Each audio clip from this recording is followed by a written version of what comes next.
अस्सलामु अलैकुम। वालेकुम सलाम व रहमतुल्लाहि व बरकातुहू। जी माशाल्लाह, फरमाइए कौन और कहाँ से? मेरा नाम यूसुफ है, मैं मैनचेस्टर से हूँ। जी फरमाइए यूसुफ साहब, फरमाइए। एक्चुअल में क्या हुआ था कि 2 वीक से मेरे को क्या प्रॉब्लम है, पहला खाना रेगुलर खाता था मगर 2 वीक से मुझे भूख कम लगने लगी है और मुझे कमजोरी महसूस होती है।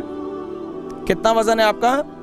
मैंने पहले लास्ट टाइम मैंने जब वजन वेट किया था मेरा 59 था और आज मैंने वजन किया 50 हो गया है, तकरीबन 9 किलो कम हो गया है।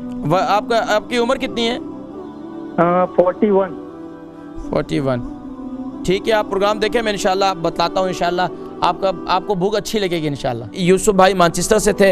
इनको भूख बहुत ज़्यादा, पहले खाना अच्छा खाते थे, अब भूख नहीं लगती है। तो भूख के लिए मैंने आपको बताया कि एक कावा मैंने बताया था,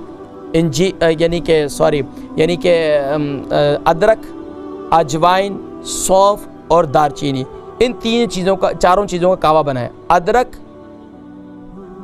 सौंफ, अजवाइन और दालचीनी, इन 4 चीज़ों का कावा बनाएं और वो उसका तरीका मैं बतला चुका हूँ। इसको इस्तेमाल करें और दिन भर जो है सौंफ भून कर रख लें, उसको खाना शुरू कर दें। इंशाअल्लाह आपकी भूख भी खुलेगी। उसके साथ साथ अगर आपको कब्ज़ की शिकायत है, जिनको भी कब्ज़ की शिकायत है, तो मैंने बताया था कब्ज़ के लिए बेहतरीन जो है इंजीर का इस्तेमाल करें। रात को उसको गीला करें, सुबह उसका पानी पिएँ। दूसरा, कब्ज़ के लिए बेहतरीन जो है ये कैस्टर ऑयल जो है, ये बेहतरीन है। रात को दूध में डालकर उसको पिएँ।